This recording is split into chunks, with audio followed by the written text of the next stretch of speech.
계엄이라는 두 글자가 정치권을 뒤흔들고 있습니다. 여당과 대통령실의 강한 반발에도 불구하고 계엄설을 제기한 야당은 제보가 들어오고 있다며 여전히 물러서지 않는 모습인데요. 국민의힘 최고위원인 김재현 최고위원 모시고 현 상황 진단해 보도록 하겠습니다. 의원님 안녕하세요. 안녕하세요. 자, 지금 정치권을 흔들고 있는 가장 큰 키워드 중에 하나가 계엄입니다. 네.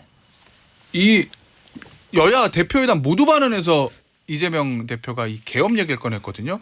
그 전까지는 뭐 김민석 최고위원 그리고 김병주 최고위원 뭐 이렇게 이제 최고위원급에서 나오던 얘기를 당 대표가 직접 언급했습니다. 한동훈 대표의 회담 모두 발언에서. 네. 이재명 대표가 이 계엄 얘기를 왜 꺼냈다고 보세요? 저도 예. 그 사건 이후에 많은 제보가 들어오고 있어요. 예? 제보요? 저한테도. 예. 어떤 제보요? 야당이 지도부부터 모두 집단적으로 실성을 했다 이런 제보가 들어오고 있어요.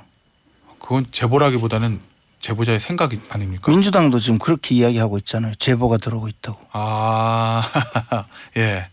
그리고 그 증거도 있죠. 집단적으로 실성한 증거. 다 헛소리잖아요. 예. 그 수준 이상의 이하도 아닌 것 같아요. 일단 지금 제가 그동안 인터뷰해 본 김민석 최고위원, 김병주 최고위원, 어제 이제 조승래 수석 대변인을 네. 종합을 해보면 어떤 객관적인 어떤 물증은 확보하지 못한 것 같은데 구체적인 정황이나 네. 어떤 근거로 될 수 있는 제보들은 계속 들어오고 있다. 네. 지금은 공개할 수 없다. 뭐 이런 얘기거든요. 저도 집단적으로 실성했다는 제보는 많이 들어오고 있는데 예. 구체적인 증거는 차차 공개할 거예요.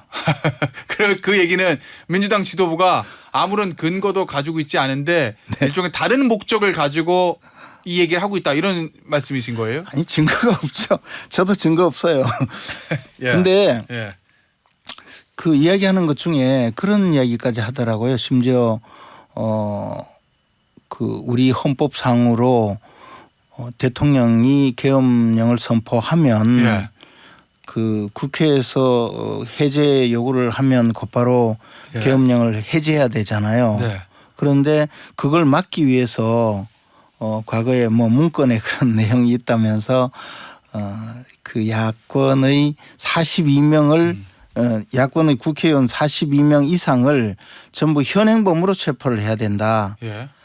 나머지 그는 사전에 구속영장 청구를 하거나 뭐 해야 되니까 그러면 현행범 체포를 해서 구금을 하고 계엄 해제를 하지 못하도록 하는 조치까지 할 거다 이런 이야기까지 하고 있잖아요. 네.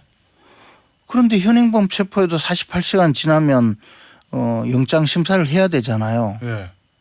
그러면 그것을 만약에 막으려면 어떻게 해야 되냐면 군사법원이나 민간법원의 판사들을 또 전부 바꿔야 돼요. 예. 충암고 출신으로. 어쨌든 자기 말로. 현실적으로 불가능하다는 말씀이신 거잖아요. 가능하지 않죠. 어떻게 예. 가능하겠어요. 그리고 언론은 가만히 있나요? 예.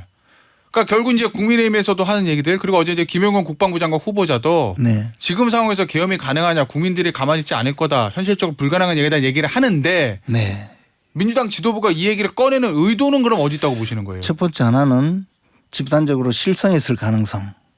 근데 그거는 뭐 네. 그냥 하는 이야기지만 사실은 이재명 대표가 이렇게 주도적으로 하고 있는 이유는 저는 딱 한 가지라고 봐요. 뭐요? 이제 재판이 계속 진행되면서 10월 달 11월 달 중으로 두 건의 그 판결이 선고될 거거든요. 예. 그러면 이재명 대표 스스로도 이게 유죄 판결이 내려질 거라는 것을 아마 충분히 예견할 거예요. 특히 이제 선거법 위반으로 당선 무효형이 선고되고 예. 또 위증교사 혐의로 실형이 선고되고 이렇게 되면 본인의 입지가 많이 위축될 수가 있거든요. 이때는 지지자 그룹을 중심으로 해서 내가 지금 이렇게 된 것은 윤석열 대통령이 뭐 계엄을 선포하고 또 더 나가서 집단적으로 이제 야당을 탄압하기 위한 음모다 이런 식의 그 정치적인 주장을 하고 그런 극단적인 상황으로 자신의 지지자들을 몰아가기 위한 그런 미리 그런 의도를 가지고 밑자락을 깐다는 그런 정도의 고도의 생각이 없으면 이 상식적으로 이해할 수 없는 이런 기괴한 주장을 할 수가 있을까 싶어요. 일종의 이재명 대표 입장에서 그 10월에 있었던 선고 결과에 대한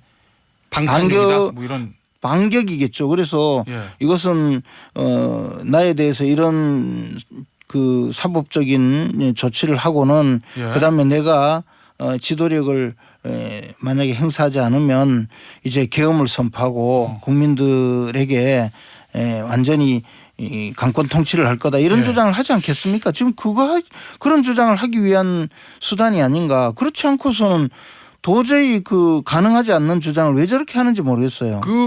이 얘기가 불거지기 시작한 게 결국 이제 김용현 전 경호처장을 국방부 장관 후보자로 국방부 장관 임명을 하면서 네. 내정을 하면서 그러면서 이제 뭐 방첩사령관이니 뭐 다 충암고 라인들이다.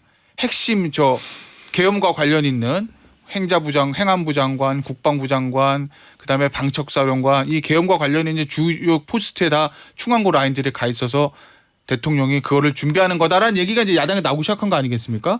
뭐 이 고교 동문이라고 해서 다 무슨 명령에 따를 리도 없지만 예. 설사 그렇다고 한다면 그 병력을 지휘할 수 있는 참모총장 예. 그리고 수도 방위사령부 예. 또는 각 군 그 사단장 예. 특히 이제 수도 군단 소속 예하 사단장 예. 뭐 이런 쪽으로 배치를 하고 예. 유사시에 병력을 동원한다. 뭐 그러면 제가 또 어떻게 저 최소한 근처라도 간다고 생각을 해요. 그 방첩사령관은 정보를 담당하는 부서잖아요. 예. 그 정보를 담당하면 오히려 계엄을 선포할 필요가 없다는 정보가 많이 모일 텐데 그래요. 예. 그리고 저는 정말 이해가 안 가요. 왜 이렇게까지 기괴한 그런 주장을 해서 곧 그 사실 무근으로 드러날 텐데 근데 아마 좀 지나면 또 다른 주장을 해서 이 주장을 덮을 거라고 봐요. 그래요? 아니 김민석 최고위원이 어제 이제 인사청문회에서 이렇게 얘기했더라고요. 김용현 후보자의 국방장관 임명과 윤석열 대통령의 최근 반국가 세력 발언은 김건희 여사의 감옥행을 막기 위한 계엄 준비 작전이다.